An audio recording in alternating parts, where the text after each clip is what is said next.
বিশ্ব পরিবেশ দিবসে পরিবেশ রক্ষার বার্তা। ব্লক অফিসে বৃক্ষরোপণ করলেন বিধায়ক। আজ 5ই জুন 2026 বিশ্ব পরিবেশ দিবস উপলক্ষে পরিবেশ রক্ষার অঙ্গীকার পুনর্ব্যক্ত করে সালানপুর ব্লক অফিসে একটি বিশেষ বৃক্ষরোপণ কর্মসূচি অনুষ্ঠিত হয়।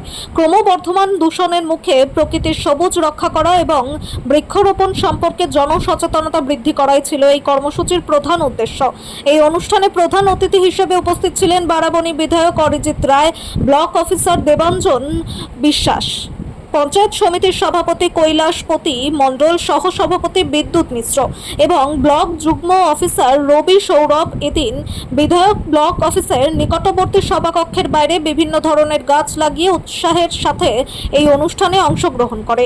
অনুষ্ঠানে উপস্থিত কর্মীরা শুধু গাছই লাগাননি, বরং সেগুলোকে রক্ষা করার এবং সময়মতো জল দেওয়ার শপথও গ্রহণ করেন। বিধায়ক সমস্ত পঞ্চায়েত প্রধানদের হাতে ময়লা ফেলার ডাস্টবিন তুলে দেন। এই উপলক্ষে বিধায়ক অরিজিৎ রায় বলেন, বিশ্ব উষ্ণায়ন ও জলবায়ু পরিবর্তন আজ একটি গুরুতর সমস্যা। এটি মোকাবিলার সবচেয়ে কার্যকর উপায় হলো যত বেশি সম্ভব গাছ লাগানো। আমাদের প্রধানমন্ত্রী মোদীর একমাত্র লক্ষ্য হলো পরিবেশ রক্ষা করা, যার জন্য আমরা সবাই আজ গাছ লাগিয়ে পরিবেশ দিবস উদযাপন করেছি। আমরা পরিবেশ রক্ষার বিষয়ে সর্বদা সচেতন এবং ভবিষ্যতেও এই ধরনের অভিযান চালিয়ে যাব।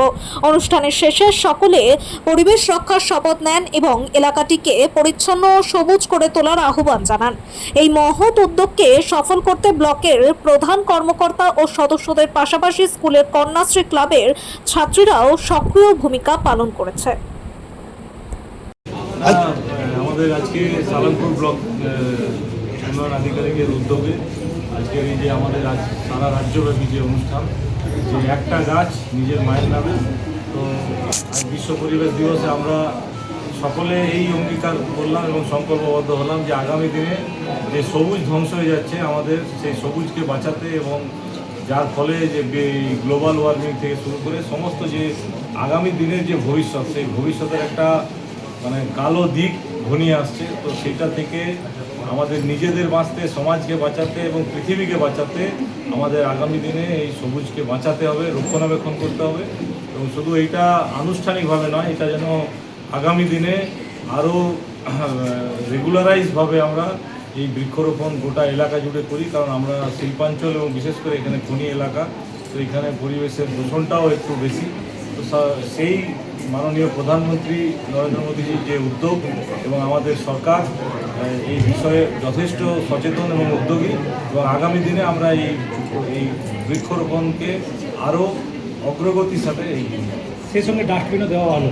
হ্যাঁ, ডাস্টবিন সব পঞ্চায়েত প্রধানদেরকে ডাস্টবিন দেওয়া হয়েছে। আমাদের স্কুলের ছাত্রছাত্রীরা ছিল, তাদেরকেও চারা গাছ ডিস্ট্রিবিউশন করা হয়েছে। একটা খুব ভালো পরিবেশের মধ্যে আজকে অনুষ্ঠান করতে। দাদা, আগামীকাল এখানে দেখা যাচ্ছে নারী উন্নয়ন মন্ত্রী, আমাদের মন্ত্রী অগ্নিমিত্রা ম্যাডাম প্রত্যেকটা জায়গায় ডাস্টবিন 100 মিটার দূরে দূরে ডাস্টবিনের ব্যবস্থা করেছি। সেই প্রকল্প কি এইখানেও মানে করা হবে, সেই ব্যবস্থা কি? নিশ্চয়ই আমাদের বিশেষ করে মিউনিসিপ্যালিটিতে সেই পরিষেবাগুলো বেশি হয়। আমাদের রুরাল এরিয়া, গ্রামীণ এলাকা, তাই পঞ্চায়েতে এর অভাব আছে। তো আগামী দিনে এই সরকার এই বিষয়ে পরিকল্পনা নিশ্চয়ই করবে, এবং আমরাও এই আমাদের গ্রামের স্বচ্ছতা বজায় রাখার জন্য, এলাকার স্বচ্ছতা বজায় রাখার জন্য আমাদের এখানে যারা অ্যাডমিনিস্ট্রেশন আছেন, বিডিও সাহেব আছেন, সকলকে নিয়ে প্ল্যানিং করে একটা পরিবেশ বান্ধব মানে পরিবেশকে রক্ষা করার জন্য এবং এই স্বচ্ছতা বজায় রাখার জন্য আমরা পরিকল্পনা নেব। দাদা, এখানে দেখা যায় 2টো গার্বেজ করা হয়েছিল, কিন্তু সেই প্রকল্পগুলো ব্যর্থ গেছে। সেগুলো নিয়ে যদি কিছু বলেন। করবো, ওইগুলোকে নিয়ে আবার নতুন করে প্ল্যানিং করা হবে।